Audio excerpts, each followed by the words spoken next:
আজকের আলোচনার বিষয় হচ্ছে নেতা নির্বাচনে ইসলামী নির্দেশনা বা Islamic guidance for choosing leaders. আল্লাহ রাব্বুল আলামিন এই বিষয়ে ইসলামে কোরআনে সব ব্যাপারে চমৎকার নির্দেশনা দিয়েছেন। ইলেকশন, সিলেকশন, নির্বাচন বা চুজিং লিডার্স, এই সব ব্যাপারেও ইসলামের নির্দেশনা আছে না নাই? আছে। এখানে তিনটা মোটা দাগে তিনটা প্রশ্ন নিয়ে আমরা আলোচনা করব। এক নাম্বার হলো আমি ভোট দিতে যাব কিনা, ইসলাম আমাকে যেতে বলে কিনা। দুই নাম্বার আমি কোন দলকে ভোট দিব। তিন নাম্বারে হচ্ছে আমি যখন নেতা নির্বাচন করব শুধু দল দেখলেই হবে না, নেতার কোন কোন গুণগুলো আমি দেখে তাকে ভোট দিব। এবং এই প্রত্যেকটা জিনিসে আমি কোরআন এবং সুন্নাহর রেফারেন্স সহ আলোচনা করব ইনশাআল্লাহ। সম্মানিত হাজিরিন, প্রথম প্রশ্ন, আমরা ভোট দিতে যাব কিনা, ইসলাম গণতন্ত্র সমর্থন করে কিনা। গণতান্ত্রিক শাসন ব্যবস্থা বলতে এমন একটা জাতি রাষ্ট্র, এমন রাষ্ট্র ব্যবস্থা বোঝানো হয় যেখানে প্রত্যেক নাগরিকের ভোটের সমান অধিকার থাকে, ভোটের সমান মান থাকে। প্রথমত ইসলাম এটাকে সমর্থন করে না। খেলাফা সিস্টেমে সব মানুষের একই ধরনের চুজিং রাইটস থাকে না, কারণ সব মানুষ সমান বোঝে না। একজন মানুষের লেখাপড়া আছে, দিনদার, নামাজি, সে যা বুঝবে, আরেকজন মানুষের লেখাপড়া নাই, ধর্মকর্ম নাই, বা লেখাপড়া আছে ধর্মকর্ম নাই, সেও এটা ভালো বুঝবে না। এই জন্য খেলাফা সিস্টেমটা গণতান্ত্রিক সিস্টেমের সম্পূর্ণ বিপরীত। গণতান্ত্রিক সিস্টেমের এই পদ্ধতি সাধারণত বলা হয় যে এরিস্টটল শুরু করেছিলেন, পরবর্তীতে ব্রিটিশ দার্শনিক জন লক এটার আধুনিক ধারণা দেন। আর এখন গণতন্ত্রের সবচেয়ে আধুনিক ধারণা যিনি দেন, 1863 সালে গেটিসবার্গের সম্মেলনে আব্রাহাম লিঙ্কন বলেছিলেন যে গণতন্ত্র, democracy is a government of the people, by the people and for the people. যে গণতন্ত্র হচ্ছে এমন একটা শাসন ব্যবস্থা যেখানে জনগণের জন্য, জনগণের দ্বারা, জনগণের সরকার নির্বাচিত করা হয়। কিন্তু পরবর্তীতে এসে ঐতিহাসিক on heroes, hero worship and heroic in history গ্রন্থের লেখক টমাস কার্লাইল তিনি বলেছেন যে democracy is a government of the fool, by the fool and for the fool. যে গণতন্ত্র হচ্ছে মূর্খের শাসন, এখানে মূর্খ লোকজন, মূর্খ মানুষের জন্য মূর্খ শাসক নির্বাচন করে। এটা বলেছেন টমাস কার্লাইল। কাজেই আমরাও মুসলিম হিসেবে বিশ্বাস করি এই পৃথিবীতে কোরআনুল কারীম প্রতিষ্ঠিত হওয়া ছাড়া, কোরআনের শাসন ছাড়া, খিলাফা ছাড়া, শরিয়া ছাড়া এই ইসলামে পূর্ণ শান্তি কখনোই আনয়ন করা সম্ভব নয়। এখন যেহেতু খিলাফা নাই, তাহলে কি ভোট দেওয়া থেকে বিরত থাকবো? এখানে আল্লাহ রাব্বুল আলামিনের এক নির্দেশনা আছে। আপনি যদি ভোট না দেন, অনেক ভালো মানুষ যদি ভোট না দেয়, তো খারাপ লোকেরা খারাপ লোককে নির্বাচিত করবে। এই জন্য মন্দের ভালো হিসেবে ভোট দেওয়া লাগবে, ভোট দিতে যেতে হবে। এবং দুইজনই খারাপ, তো কে কম খারাপ তাক দেওয়া লাগবে। এ ব্যাপারে আল্লাহ তাআলা সূরা আল মাঈদার 2 নম্বর আয়াতে চমৎকার নির্দেশনা দিয়েছেন। আল্লাহ রাব্বুল আলামিন বলেন, وَتَعَاوَنُوا عَلَى الْبِرِّ وَالتَّقْوَى وَلَا تَعَاوَنُوا عَلَى الْإِثْمِ وَالْعُدْوَانِ وَاتَّقُوا اللَّهَ إِنَّ اللَّهَ شَدِيدُ الْعِقَابِ। আল্লাহ তাআলা বলছেন, ও দুনিয়ার মানুষ শুনে রাখো, সূরা আল মাঈদার 2 নম্বর আয়াতে আল্লাহ তাআলা স্পষ্ট নিদর্শন দিয়ে বলছেন, স্পষ্ট নির্দেশনা হলো, ও দুনিয়ার মানুষ, তোমরা মানুষকে সৎ কাজ এবং তাকওয়ার কাজে সহযোগিতা করো। কোনো অন্যায় কাজ, মন্দ কাজ এবং সীমা লঙ্ঘনের কাজে সহযোগিতা করো না। ওয়াত্তাকুল্লাহ, আল্লাহকে ভয় করো। জেনে রাখো, ইন্নাল্লাহা শাদীদুল ইকাব, নিঃসন্দেহে আল্লাহ রাব্বুল আলামিন হলেন কঠিন শাস্তিদাতা। এই আয়াত থেকে বোঝা যায় ভালো কাজ হলে সেটাতে সহযোগিতা করতে হবে, কোঅপারেট করতে হবে। Cooperate in the righteousness and don't cooperate in the sin and aggression. খারাপ কাজ, অন্যায় কাজ, সীমালঙ্ঘন, সেটাতে সহযোগিতা করা যাবে না। কাজেই অনেকগুলো প্রার্থীর মধ্যে থেকে কেউ না কেউ তো নির্বাচিত হবেই। এই জন্য আপনি যে তাদের মধ্যে মোটামুটি যে একটু ভালো করবে, যে একটু ইসলামের কাজ করতে পারে, যার মানুষকে নিয়ে মহব্বত আছে, দিলের মধ্যে মানুষের দরদ আছে, এইরকম একজন প্রার্থীকে আপনি আপনার ভোটটা দিবেন। আল্লাহর হাবিব সাল্লাল্লাহু আলাইহি ওয়াসাল্লামকে একজন বেদুইন এসে জিজ্ঞেস করলেন, মাতাস সাআ, ও নবী কিয়ামত কবে হবে? নবী এবার তাকে বললেন, শোনো, ইযা দুইয়াতিল আমানাতু ফান্তাযিরিস সাআ, যখন মানুষ আমানত নষ্ট করবে তখন কিয়ামতের জন্য প্রতীক্ষা করো, কিয়ামতের জন্য অপেক্ষা করো। এবার এই ব্যক্তি বললেন, ইয়া রাসূলুল্লাহ কাইফা ইদাআতুহা, ও নবী কেমনে মানুষ আমানতের নষ্ট করবে, আমানতের খিয়ানত কেমনে করবে? এবার নবী স্পষ্টভাবে বললেন, শোনো, ইযা উসিদাল আমরু ইলা গায়রি আহলি ফান্তাযিরিস সাআ, যখন দেখবে মানুষ অযোগ্য ব্যক্তিকে তাদের নেতৃত্বের ভার অর্পণ করছে, তখন থেকে তুমি কিয়ামতের অপেক্ষা করো। সহিহ বুখারীর 3848 নম্বর হাদিস। আল্লাহ রসুল বলছেন, আমানতের খিয়ানত তখন হবে যখন দেখবা মানুষেরা তাদের নেতা নির্বাচন করতেছে এমন লোককে, যেই লোক যোগ্য নয়, যেই লোক কাজ করতে জানে না, যেই লোক ভালো নয়, অযোগ্য, ডিসকোয়ালিফাইড, এইরকম লোকজনকে মানুষ সমাজের মাথা বানাচ্ছে। ফান্তাযিরিস সাআ, তখন তুমি কিয়ামতের জন্য অপেক্ষা করো। তাহলে এই দুইটা জিনিস থেকে আমরা বুঝতে পারলাম যে আসলে বর্তমান প্রেক্ষাপটে ভোট দিতে যাওয়ার গুরুত্ব আছে। আরেকটা ঘটনার মাধ্যমে বিষয়টাকে আরেকটু স্পষ্ট করছি। সম্মানিত হাজিরিন, মনোযোগ দিয়ে শুনবেন। বিখ্যাত তাবেঈ ইকরামা বর্ণনা করেন, ইকরিমা বলেন, আমি একদিন আমার উস্তাদ ইবনু আব্বাসের বাড়িতে গেলাম। যাওয়ার পরে দেখি ইবনে আব্বাস ওয়াহাদাল মাসহাফু ফি হিজরিহি, ইবনে আব্বাস তার কোলের ওপরে কোরআন নিয়ে ডুকরে ডুকরে কাঁদছেন। চিন্তা করে দেখেন, কোনো ছাত্র যদি শিক্ষকের বাড়িতে যাওয়ার পরে দেখে শিক্ষক ডুকরে ডুকরে কাঁদছেন, কোনো ছাত্রের তো সেটা ভালো লাগার কথা নয়। ইকরিমারও ভালো লাগে নাই, ইকরিমাও কষ্ট পেলেন। ইকরিমা এবার ইবনু আব্বাসকে ডেকে বললেন, মা ইউবকিকা ইয়া আবা আব্বাস, ও আমার উস্তাদ ইবনু আব্বাস, আপনি কেন কাঁদেন? জাআলানিল্লাহু ফিদাক, আপনি যদি চান আমরা আপনার ছাত্র, আপনার জন্য আল্লাহর ইচ্ছায় আমরা আমার জীবনটা দিয়ে দিব, আপনি কেন কাঁদেন বলেন? ইবনু আব্বাস ডুকরে ডুকরে কাঁদছেন।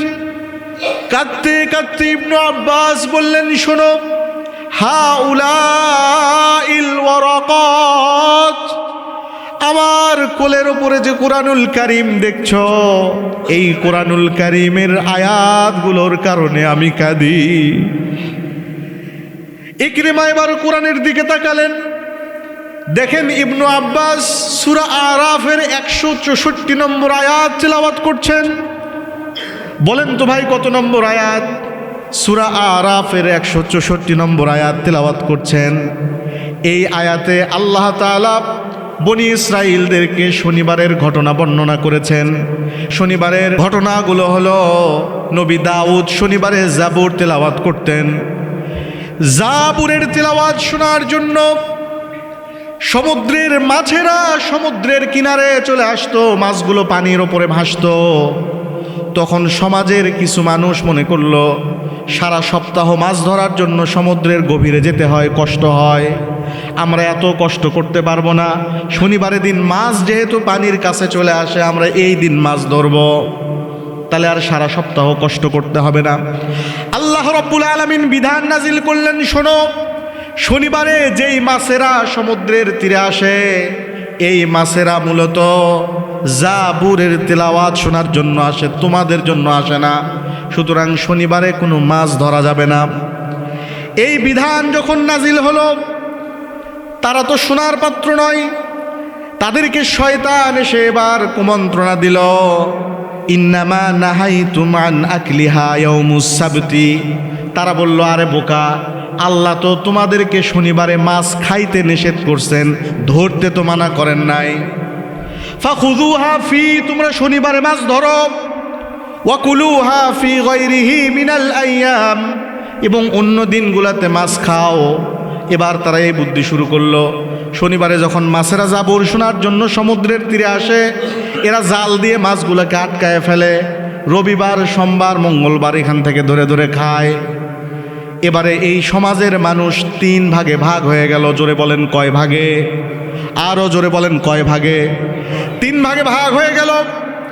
এক ভাগ লোক যারা হলো সীমালঙ্ঘনকারী, যারা নিজেরাই এইভাবে মাছ ধরে ধরে খেত।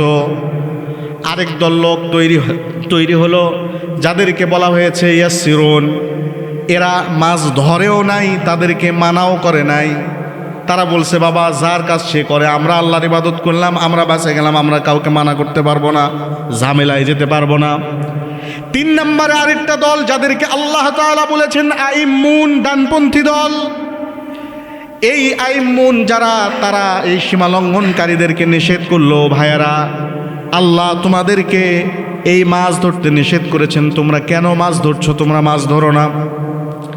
তারা একদম স্পষ্টভাবে তাদেরকে বললেন ওয়াইলুকুম, আল্লাহ আল্লাহ নানহাকুম আন তাতাআররাদু লিউকুবাতিল্লাহ।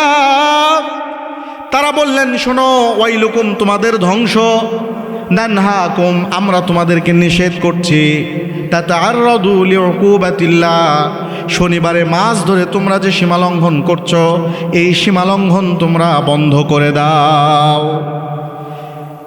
আল্লাহ রাব্বুল আলামিন পরের আয়াতে এই জিনিস বর্ণনা করছেন। দল হলো 3টা। এক দল লোক যারা সীমা লঙ্ঘন করে, আরেক দল লোক যারা তাদেরকে মানা করেছে, আরেক দল লোক যারা কিছুই করে নাই, যারা ভালো ছিল, চুপচাপ ছিল। তারাই বরং ডানপন্থী লোকদেরকে যে বলতেছে লিমা তাইদুনা কওমান আল্লাহু মুহলিকুহুম ওয়া মুআযযিবুহুম আযাবান শাদীদা।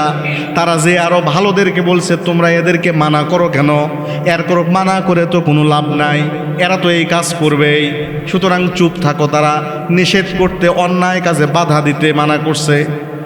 আল্লাহ রাব্বুল আলামিন এই 3 দলের মধ্য থেকে যারা মাছ ধরেছে তাদেরকে শাস্তি দিয়েছেন, আর যারা তাদেরকে মাছ ধরতে নিষেধ করেছিল এই ডানপন্থী দল সম্পর্কে আল্লাহ তাআলা বলেছেন ফালাম্মা নাসাউ মা যুক্কিরু বি, তারা যখন ভুলে গেল, আনজাইনাল্লাযীনা ইয়ানহাউনা আনিস সু, যারা অন্যায় থেকে বিরত থাকার জন্য বাধা দিয়েছে, যারা অসৎ কাজ থেকে মানুষকে ফেরানোর জন্য বাধা দিয়েছে, আল্লাহ রাব্বুল আলামিন বলেন এই 3 দলের মধ্য থেকে আমি তাদেরকে মুক্তি দিয়েছি।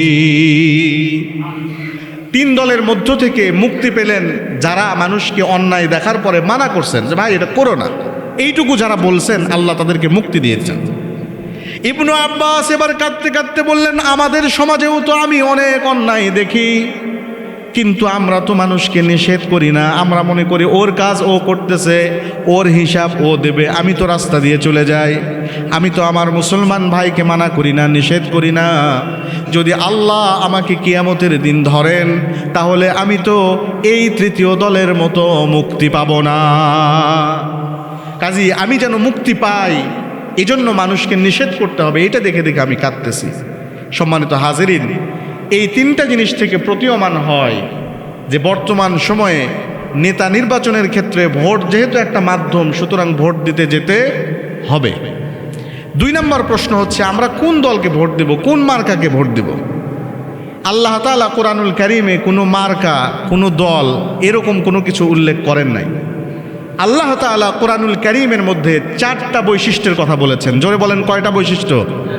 4টা বৈশিষ্ট্যের কথা বলেছেন। যেই দল এই 4টা বৈশিষ্ট্যকে, এই 4টা ক্রাইটেরিয়াকে তাদের ইশতেহারভুক্ত করবে, আল্লাহ রাব্বুল আলামিন তাদেরকে ভোট দিতে বলেছেন। আল্লাহ রাব্বুল আলামিন সূরা হজের 41 নম্বর আয়াতে বলেছেন আল্লাযীনা مكناهم في الأرض أقاموا الصلاة وآتوا الزكاة وأمروا بالمعروف ونهوا عن المنكر ولله عاقبة الأمور আল্লাহ রাব্বুল আলামিন বলছেন সেই দল হবে এমন, তারা তো এমন মানুষ যাদেরকে আমি জমিনে প্রতিষ্ঠিত করার পরে তারা 4টা কাজ করবে। 1 নাম্বার তারা সালাত কায়েম করবে, 2 নাম্বার তারা যাকাত দিবে, 3 নাম্বার তারা মানুষকে ভালো কাজের আদেশ করবে, 4 নাম্বারে তারা মানুষকে অন্যায় অবিচার থেকে নিষেধ করবে। আর দুনিয়ার মানুষ জেনে রাখো, ওয়াল্লাহু ওয়ালিল্লাহি আকিবাতুল উমুর, পৃথিবীর সব কাজের শেষ পরিণতি একমাত্র আল্লাহ রব্বুল আলামিনের অধিকারে। এই আয়াত থেকে বোঝা যায় যারা 4টা কাজ করতে চাইবে ভোট তারা পাবে। 1 নাম্বার হচ্ছে যারা এস্টাবলিশ প্রেয়ার, নামাজ প্রতিষ্ঠা করবে। কারণ মানুষ যখন নামাজ পড়ে তখন সে অন্যায় করতে পারে না। আল্লাহ তাআলা বলেছেন ইন্নাস সালাতা তানহা আনিল ফাহশাই ওয়াল মুনকার, নামাজ মানুষকে যাবতীয় অন্যায় অবিচার থেকে বিরত রাখে, কাজেই তারা নামাজ প্রতিষ্ঠা করবে। 2 নাম্বার তারা যাকাত কায়েম করবে। কেন করবে? কারণ সুদভিত্তিক অর্থনীতিতে গরিব আরও গরিব হয়, ধনী আরও ধনী হয়। আর জাকাত ভিত্তিক অর্থ ব্যবস্থায় জাকাতের মাধ্যমে গরিব মানুষ ধীরে ধীরে ধনী হতে হতে সমাজে একটা ভারসাম্যপূর্ণ পরিবেশ তৈরি হয়, যার ফলে সমাজে আর কোনো গরিব থাকে না। 3 নম্বরে তারা মানুষকে ভালো কাজের আদেশ করবে। 4 নম্বরে তারা মানুষকে অন্যায় কাজে নিষেধ করবে যে ভাই এটা করো না। এখন আমরা মানুষকে অনুরোধ করি যে ভাই আপনারা নামাজ পড়েন, আপনারা অশ্লীলতা খারাপ জিনিসগুলো দেখেন না, কিন্তু মানুষকে নির্দেশ করতে পারি না, কারণ আমার নির্দেশ করার ক্ষমতা নাই। যারা ক্ষমতায় গিয়ে নিষেধ করতে পারবে, যারা বলবে আগামী 1 দিনের মধ্যে বগুড়া শহরে কোনো সিনেমার পোস্টার থাকবে না, যারা বলতে পারবে আমাদের কেবল নেটওয়ার্কে টিভি চ্যানেলে ভারতীয় কোনো অশ্লীল চ্যানেল থাকবে না, যারা বন্ধ করতে পারবে, যারা তরুণদেরকে ইসলামের পথে ন্যায়ের পথে পরিচালিত করতে পারবে, তাদেরকেই আল্লাহ তাআলা নির্বাচিত করতে বলেছেন। এই 4টা গুণ থাকতে হবে। যদি এটা থাকে তাহলে সমাজের অবস্থা কেমন হয়? সমাজের অবস্থা এমন হয়, প্রথম খলিফা হলেন হযরত আবু বকর সিদ্দিক রাদিয়াল্লাহু আনহু। উনি যখন খলিফা ছিলেন, ওনার খিলাফতের সময় ওমর ইবনুল খাত্তাব ছিলেন চিফ জাস্টিস, প্রধান বিচারপতি। 1 বছর পরে ওমর ইবনুল খাত্তাব আবু বকরের কাছে এসে বললেন, ইয়া খলিফা, আমি আর প্রধান বিচারপতি থাকতে চাই না। মানুষ চিন্তা করতেছে আমাদের দেশে প্রধান বিচারপতি হওয়ার জন্য মানুষ চাটতে চাটতে কোন অবস্থায় চলে গেছে, জুতা ক্ষয়, জিব্বা ক্ষয়, সব ক্ষয় হয়ে গেছে, তারপরেও পদ পায় না। আর ওমর ইবনুল খাত্তাব প্রধান বিচারপতির পদে 1 বছর থেকেছেন, তারপরে এসে বলতেছেন আমি থাকতে চাই না। আবু বকর বললেন, লিমাযা, কেন? এবার ওমর বললেন যে ইয়া খলিফাতুল মুসলিমিন, আমি কেন প্রধান বিচারপতি থাকব? 1 বছর ধরে আমি আমার চেম্বারে বসে আছি, আমার কোর্টরুমে 1 বছর হলে বসে আছি। ওয়াল্লাহি, আল্লাহর কসম, এই 1 বছরে মদিনার কোনো মানুষ তাদের কোনো মামলা মোকদ্দমা নিয়ে আমার কোর্টরুমে আসে নাই, কোনো বিচারই নাই, কেউ কারো মামলাই করে না। তো আবু বকর বললেন যে লিমাযা, তোমার কেন মনে হয় যে লোকেরা কোনো মামলা মোকদ্দমা করে না, মারামারি করে না, সবাই একসাথে মিলেমিশে আছে, কেন? তো ওমর একটু রেগে গেলেন, বললেন যে কেন মানে, দীনুহুমুন নসিহা, তাদের ধর্মটাই হচ্ছে নসিহাত, মানহাজুহুমুল কোরআন, তাদের কনস্টিটিউশন, সংবিধান হলো কোরআন, তারা কোরআনের বিধান মেনে চলে, সবাই কোরআন পড়ে, সবাই একজন আরেকজনের ভালো চায়, কেউ কারো খারাপ চায় না। ওয়ামারুহুম আল আমরু বিল মারুফি ওয়ান নাহাউ আনিল মুনকার, তাদের কাজই হচ্ছে কেউ ভালো করলে সবাই সবাইকে ভালো করতে বলে, কেউ খারাপ করতে গেলে সবাই তাকে যেয়ে বলে ভাই এই কাজটা খারাপ, ভাই এটা করো না, নিষেধ করে। বলছে ওয়া ইযা মারিদা আহাদুহুম আদুহু, তাদের একজন যখন অসুস্থ হয় গোটা গ্রামের সব মানুষ ফল টল নিয়ে তার সেবা করার জন্য দেখতে যায়। তো যেই লোক অসুস্থ হলে সবাই সেবা করতে আসে, সে কি মারামারি করবে? কথা বলেন, মারামারি করবে? তো যার কারণে আমার কোনো মামলা নাই, আমি এই পদে থাকতেও চাই না। সুবহানাল্লাহি ওয়া বিহামদিহি। আমরাও চাই আমাদের দেশে এরকম নেতা নেতৃত্ব আসুক, যারা আসার পরে এই দেশে মানুষ নামাজ পড়বে, মানুষ একজন আরেকজনের সাথে মিলেমিশে ভাই ভাই হয়ে থাকবে। কোনো রক্তপাত, কোনো সংঘাত, কোনো বিভেদ আমাদের ভাইদের মধ্যে আমরা দেখতে চাই না। আল্লাহ তাআলা কবুল করুন বলি আমিন। 3 নম্বর পয়েন্ট হচ্ছে, আমরা যে নেতা যাদেরকে নির্বাচন করব, যারা নমিনি হয়েছেন, তাদের কি কি গুণ দেখে আমরা নির্বাচন করব।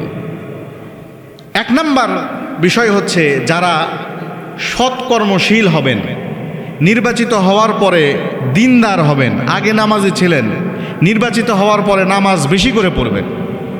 আগেও দান খয়রাত করতেন, নির্বাচিত হওয়ার পরে তার দান খয়রাতের পরিমাণ আরও বেড়ে যাবে। এমন মানুষ বাংলাদেশে আছে, আলহামদুলিল্লাহ, অনেক এলাকায় আছে। আমি সেদিন শুনলাম একজন নেতা, ওনার জমা জমি ছিল প্রায় 2700 বিঘা না কত, উনি বিক্রি করে শুধু মানুষের পাশে দাঁড়িয়েছেন, মানুষের জন্য খরচ করছেন। এখন সেটা 1000 না কততে নেমে আসছে। তো এরকম অনেক মানুষ আছেন আমাদের সমাজে, যারা মসজিদ, মাদ্রাসা, গরিব দুঃখী তাদেরকে সহযোগিতা করেন। গাবতলী মাহফিলে গেছিলাম, গাবতলী কি সারিয়াকান্দি, ওখানে একজন নেতা দেখলাম, ইয়াং লোক। আমরা তো শুধু আমাদের তাকওয়া, দাড়ি, টুপি, জুব্বা এগুলোর মধ্যে ঢুকায় ফেলছি। এই ছেলেটা, ইয়াং একটা ছেলে, ওমরা করে, একটা মাদ্রাসা করছে, সেখানে জমি দেয়। গ্রামের যে কোনো মানুষ অসুস্থ হলে ঢাকা থেকে ছুটে চলে আসে। তাহলে 1 নম্বর গুণ হবে, আমি যাকে নির্বাচিত করব তার কাজ হচ্ছে সে সৎকর্মশীল হবে, সে দিনদার হবে, সে পরহেজগার হবে, এবং ক্ষমতা পাওয়ার পরে সে টুপি আর মাথা থেকে খুলবে না। এখন তো আলহামদুলিল্লাহ নির্বাচন এমন একটা সময়, সবার মাথায় আল্লাহ তাআলা টুপি নিয়ে এসে দেয়, এবং টুপির ব্যবসা ভালো হয়। তারা বলে যে মানুষ ধর্মের ব্যবসা করে। তা আসলে এখানে এই দেশে যারা সিজনাল টুপি পরে এরা ধর্মের ব্যবসা করে, নাকি যারা সব সময় টুপি পরে তারা ব্যবসা করে? বলেন। এই সিজনাল পার্টি, মাথায় টুপি টাপি লাগে, আবায়া লাগে, একেবারে সালাম কালাম, দেখা যাচ্ছে নির্বাচিত হওয়ার পরে নেতার খবর নাই, টুপি গেছে কোন জায়গায়, নেতা খালি ডিজে পার্টি করা শুরু করছে। আমরা এই রকম বাংলাদেশে আর দেখতে চাই না। আল্লাহ রাব্বুল আলামিন সূরা সাদের 30 নম্বর আয়াতে নবী সুলাইমান সম্পর্কে বলেছেন, وَوَهَبْنَا لِدَاوُودَ سُلَيْمَانَ نِعْمَ الْعَبْدُ إِنَّهُ أَوَّابٌ। আল্লাহ তাআলা বলছেন, আমি দাউদকে সুলাইমান দিলাম সন্তান হিসেবে। সুলাইমান মানুষ হিসেবে কেমন? আল্লাহ বলেন, নি'মাল আব্দু, সুলাইমান মানুষ হিসেবে কতই না উত্তম বান্দা। ইন্নাহু আওয়াব, সে সব সময় আল্লাহ অভিমুখী। এইরকম একজন বান্দা হলেন সুলাইমান। আল্লাহ রাব্বুল আলামিন তাকে ক্ষমতা দিয়েছেন। এই পৃথিবীতে 4 জন মানুষকে আল্লাহ সারা পৃথিবী শাসন করার ক্ষমতা দিয়েছেন। তার মধ্যে 2 জন হলো মুমিন, 2 জন হলো কাফের। কাফির 2 জন হলো নমরুদ এবং বখতে নাসর, আর ইমানদার 2 জন হলো জুলকারনাইন এবং সুলাইমান আলাইহিস সালাম। সুলাইমান আলাইহিস সালাম একসাথে পুরো পৃথিবীকে শাসন করেছেন। শুধু মানুষ নয়, জিন জাতি, বাতাস, চতুষ্পদ জন্তু, পশু পাখি সব কিছুর ভাষা তিনি বুঝতেন, সব কিছুকে পরিচালিত করতেন। একদিন সুলাইমান নবী তার বাহিনী নিয়ে পিঁপড়া অধিষ্ঠিত একটা উপত্যকা, একটা পাহাড়ের পাশ দিয়ে যাচ্ছিলেন। সেদিক দিয়ে যাওয়ার সময় পিঁপড়াদের মধ্য থেকে একটা পিঁপড়া দেখলো ওই দূরে সুলাইমান নবী তার বাহিনী নিয়ে, বিশাল বাহিনী নিয়ে আসতেছে। ফাকালাত নামলাতুন, এবার একটা পিঁপড়া অন্যান্য পিঁপড়াদেরকে ডেকে বলল, ইয়া আইয়ুহান নামলু উদখুলু মাসাকিনাকুম, ও পিঁপড়ার দল, তোমরা তোমাদের বাড়ির ভেতরে প্রবেশ করো। লা ইয়াহতিমান্নাকুম সুলাইমান ওয়া জুনুদু ওয়া হুম লা ইয়াশউরুন, নবী সুলাইমান এবং তার বাহিনী যেন তোমাদেরকে ভুলে অজ্ঞতাস্বরে তোমাদেরকে পিষে মেরে না ফেলে। সুলাইমান নবী যাচ্ছেন, পিঁপড়া মনে করলেন বিশাল বাহিনী, যদি খেয়াল না করে উপরে থাকে, মানুষের যখন হেঁটে যায় পিঁপড়া পিষে যেতে পারে, মানুষ তো বুঝতেই পারবে না যে আসলে পিঁপড়া মরে গেছে। এই জন্য একটা পিঁপড়া অন্যান্য পিঁপড়াদেরকে বলতেছে, তোমরা উদখুলু মাসাকিনাকুম, তোমরা তোমাদের বাড়ির ভিতরে, বাসস্থানের ভিতরে ঢুকে যাও, যাতে সুলাইমানের বাহিনীর পদাঘাতে তোমাদেরকে পিষে যেতে না হয়। সুলাইমান নবী এই কথাটা শুনলেন, যেহেতু উনি ভাষা বুঝতেন। শোনার পরে আমরা হইলে হয়তো অহংকারী হয়ে যেতাম, মনে মনে ভাবতাম যে আল্লাহ আমাকে কি ক্ষমতা দিয়েছে রে, খালি মানুষ না, পাখির কথা, পিঁপড়ার কথাও আমরা বুঝতে পারি। এবারে সুলাইমান নবী ফাতাবাসসামা দাহিকাম মিন কওলিহা, এই কথা শোনার পরে সুলাইমান নবী হাসতে লাগলেন, মনে মনে হাসলেন, মুচকি হাসলেন। হাসার পরে তিনি আল্লাহর দরবারে দুহাত তুলে দোয়া করলেন, রব্বি আউজি'নি আন আশকুরা নি'মাতাকাল্লাতী আন'আমতা আলাইয়া ওয়া আলা ওয়ালিদাই। সুলাইমান নবী বললেন, আয় আমার রব, আপনি আমাকে যেই নিয়ামত দিয়েছেন, আমার পিতামাতাকে যে নিয়ামত দিয়েছেন গো আল্লাহ, আপনার এই নিয়ামতের কারণে আমি পিঁপড়ার কথা বুঝতে পারি। আপনি আমাকে নিয়ামত দিয়েছেন, এখন আমাকে এই নিয়ামতগুলোর শুকরিয়া আদায় করার তৌফিক দিয়ে দেন, আমাকে শুকরিয়া আদায় করার সুযোগ দেন। কাজেই আমাদের যিনি নেতা হবেন, তিনি নেতা হওয়ার পরে আল্লাহর শুকরিয়া করবেন, যারা তাকে নির্বাচিত করেছেন তাদেরও শুকরিয়া করবেন। তিনি আওয়াব হবেন, নামাজি হবেন, দিনদার হবেন, মানুষের পাশে দাঁড়াবেন। 2 নাম্বার গুণ, আমাদের যিনি নেতা হবেন তিনি ইনসাফ প্রতিষ্ঠা করবেন, তিনি ন্যায় বিচার প্রতিষ্ঠা করবেন। আল্লাহ তাআলা সূরা সাদের 26 নম্বর আয়াতে নবী দাউদকে বলছেন, ইয়া দাউদ ইন্না জাআলনাকা খলিফাতুন ফিল আরদ, আমি তোমাকে এই জমিনের খলিফা বানিয়েছি, নেতা বানিয়েছি। ফাহকুম বাইনান নাসি বিল হক, তুমি মানুষের মাঝে ন্যায় দিয়ে ইনসাফের সাথে বিচার কার্য করো, ইনসাফ করো। কিন্তু আমরা কি দেখি, আরে এমপি তো অনেক দূর, মেম্বার সামান্য একটা ছোটোখাটো বিচার আচার, ড্রেন নিয়ে, এই নিয়ে ছোটোখাটো বিচার, যেখানে মেম্বার সাহেব একটু শক্ত হাতে ন্যায় সঙ্গতভাবে দাঁড়ালেই সমাধান হয়ে যায়, কিন্তু আগেই সে 20-30 হাজার টাকা খায় বসে রয়েছে। তাহলে যে বিচার করবে, যে তার এলাকার ভেতরে বিচার আচার করবে, ন্যায় বিচার করবে, সুষ্ঠু বিচার করবে, মামলা মোকদ্দমাতে যাইতেই দেবে না, মানুষের মাধ্যমে ইসলাহ করবে, এই রকম নেতাকে আমরা চাই। কি বলেন? সম্মানিত বন্ধুগণ, আল্লাহর হাবিব সাল্লাল্লাহু আলাইহি ওয়াসাল্লামের সময় কুরাইশদের সম্মানিত একটা গোত্র বনু মাখজুমের মাখজুমি একজন মহিলা চুরি করে ধরা পড়ল। নাম ছিল ফাতিমা বিনতে আসাদ, নবীর মেয়ের নামে নাম। এই মহিলা ছিল অত্যন্ত অ্যারিস্টোক্রেট ফ্যামিলির মেয়ে, সম্ভ্রান্ত ফ্যামিলির মেয়ে। এই মেয়ে চুরি করার পরে তার শাস্তি হলো ইসলাম বলে হাত কেটে দাও। কুরাইশ সাহাবীরা চিন্তা করলেন, এরকম একজন সম্ভ্রান্ত মেয়ের যদি হাত কাটা হয়, এই গোত্রটা, এই সমাজটা লজ্জিত হবে। এজন্য তারা চায় নবীকে একটু পরামর্শ করে, নবীর কাছে অনুরোধ করে এই শাস্তিটাকে মওকুফ করা যায় কিনা। কিন্তু কে এই দাবি নিয়ে আল্লাহ রসুলের সামনে যাবে? কেউ যখন সাহস পাচ্ছে না, কুরাইশ সাহাবীগণ সবাই এক জায়গায় হয়ে বললেন, ওয়ামাই ইয়াজতারিউ আলাইহি ইল্লা উসামা হিব্বু রাসূলিল্লাহি সাল্লাল্লাহু আলাইহি ওয়াসাল্লাম। আল্লাহর রাসূলের পালক পুত্র যায়েদের সন্তানের নাম হলো উসামা। নবী উসামাকে অত্যন্ত ভালোবাসেন, যার কারণে বলা হয় হিব্বু রাসূলিল্লাহ, আল্লাহ রাসূলের সবচেয়ে প্রিয় পাত্র হলো উসামা। কুরাইশ সাহাবীরা সবাই মিলে উসামাকে গিয়ে বললেন, ও উসামা, তুমি নবীর কাছে এই অনুরোধটা নিয়ে নবীর কাছে যাও, যাতে এই মহিলার শাস্তিটাকে মওকুফ করা যায়। উসামা যখন নবীকে বললেন, নবী এই কথা শোনার পরে উসামা বর্ণনা করেন, উসামা বলছেন, আমি যখন নবীকে এই কথা বললাম, আমি যখন বললাম এই সম্ভ্রান্ত মহিলার হাত কাটাটাকে মওকুফ করে দেন গো নবী, নবী সঙ্গে সঙ্গে তার চেহারা মোবারক লাল রঞ্জিত হয়ে গেল। নবী রেগে গেলেন, রেগে যে উসামাকে সাথে নিয়ে সব সাহাবীদেরকে এক জায়গায় ডাকলেন। ডাকার পরে তিনি বললেন, ও মানুষেরা শোনো, তোমাদের বাপ দাদারা ভ্রান্ত হয়ে গেছে, ইন্নাহুম দল্লু, তারা পথভ্রষ্ট হয়ে গেছে।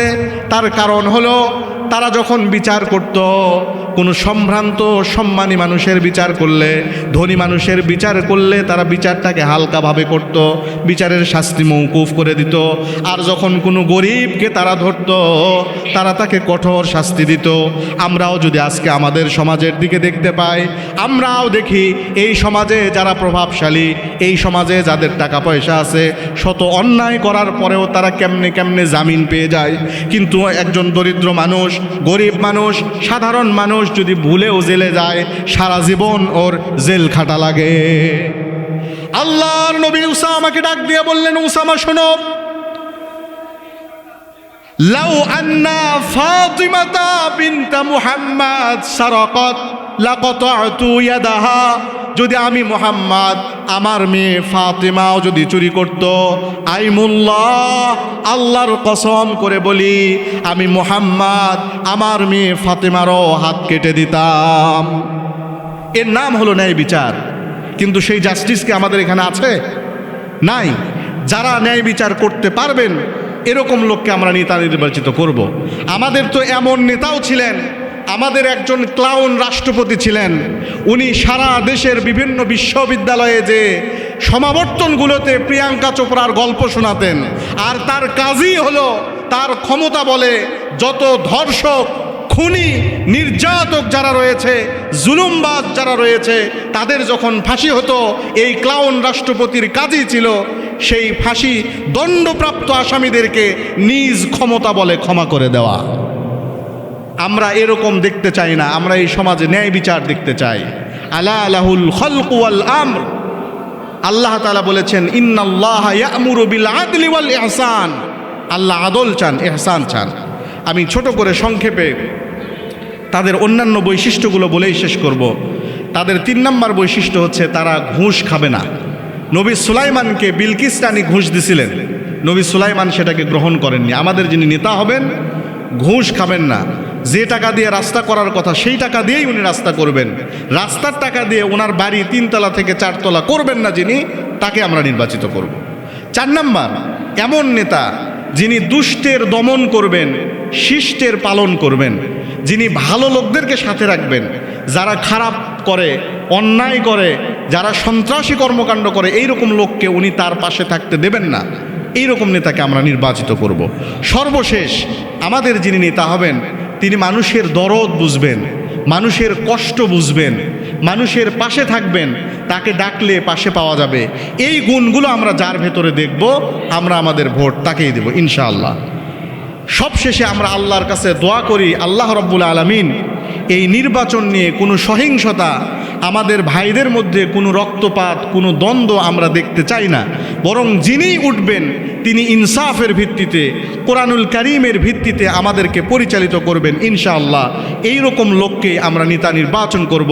আল্লাহ তাআলা আমাদেরকে তৌফিক দান করুন, সকলে বলি আমিন।